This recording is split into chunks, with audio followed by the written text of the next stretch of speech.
And flip it to the other side. What is the magic for the audience experiencing live theater as opposed to television and film, watching something in 2D as opposed to 3D?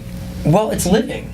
It's living right in front of you. It's not in a giant box where you can rewind or fast forward or pause. You can't do that in live theater. I mean, it's going, and once you start, it's like a cannon.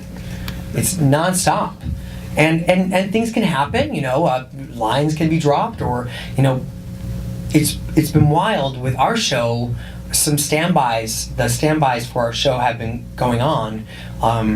Lisa Howard was sitting, who plays Jenny, the lead character in our show, was sitting at her dresser in the beginning of the show. They called Places, and she was sitting down there. She's like, I'm not really feeling well.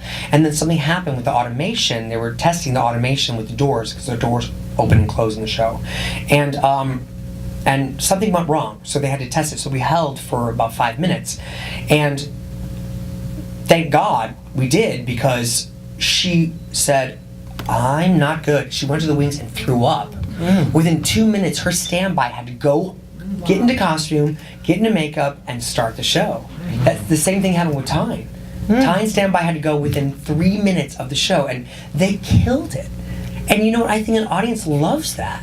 I think an audience loves to see something new or different, because for us, having someone else do a part puts us on our toes, because someone's saying something completely different, so we hear it from a different perspective.